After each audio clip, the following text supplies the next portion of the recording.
All right, let's bring in George Tillis, senior markets correspondent here. George, we're talking CrowdStrike. Stock's just off all-time highs that it hit earlier this week, and it seems to maybe coincide with the fact that they're getting added to the S&P 500 starting Monday morning. But, this stock had a really good earnings event last quarter, raised guidance, beat on EPS, beat on revenue. So what's your take here on CrowdStrike? Well, yeah, I mean, since the report back on June 4th, the stock is, gapping higher. It actually cleared a pretty significant area of resistance around the 360 area. There's a little bit of pullback, and I think what we're seeing today, or at least in the last couple of days, is essentially large portfolio rebalancing. There's a lot of exposure just because of stock appreciation for portfolio concentration, and so we'll see how things play out. But, nonetheless, a nice pullback on CrowdStrike in the last 2 days. But I think if you look at the context of this stock, I mean, in the past 5 years, it's up over 400%. They continue to grow top line sales. The estimates on a forward basis are still around 30%. Now, the thing about CrowdStrike is this is one of the larger cybersecurity players out there, and they integrate very well with multiple technologies, including artificial intelligence.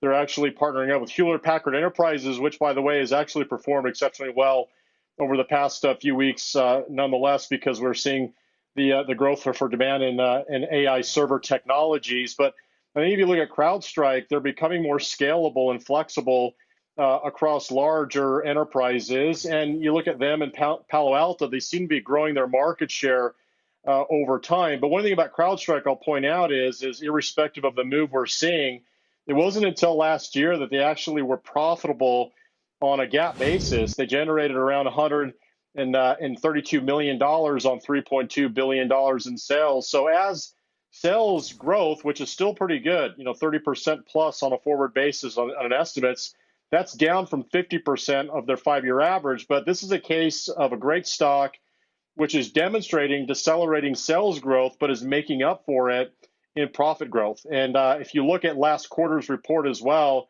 based on their subscription gross margins, they breached 80%, and that's about 800 basis points above their 5-year average. So this is a company that's growing its sales still, pretty remarkable in the high 20%, lower 30% range, but their profit growth is now inching higher, and I think that's one of the reasons why, or the primary reason why, we're seeing the stock just continue to trend higher.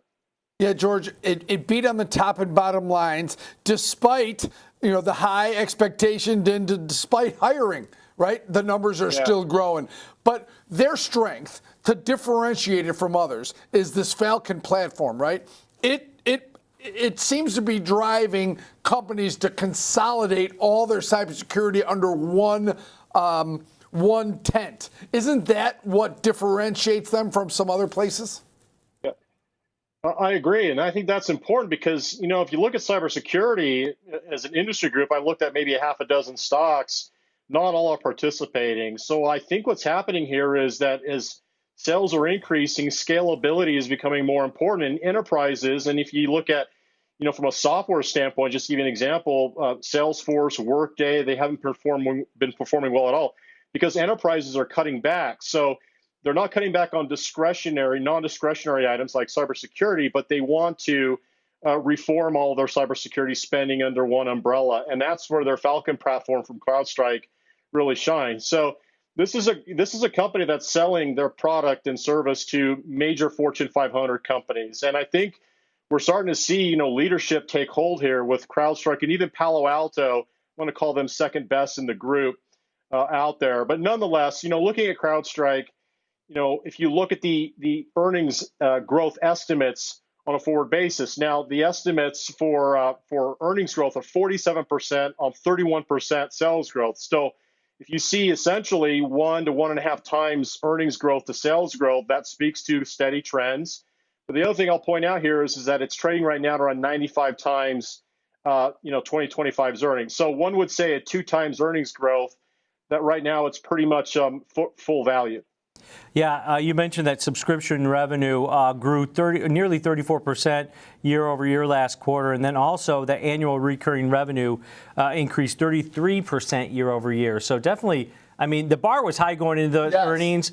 They raised expectations. Remember, Palo Alto went down after their earnings. Right. So it was a good it's a good kind of an AMD Intel story. Yeah, and then the kicker, hey, you're getting to go into the S&P 500 starting Monday morning. All right, great stuff. As always, thanks to George Tillis, Senior Markets Correspondent here breaking down CrowdStrike.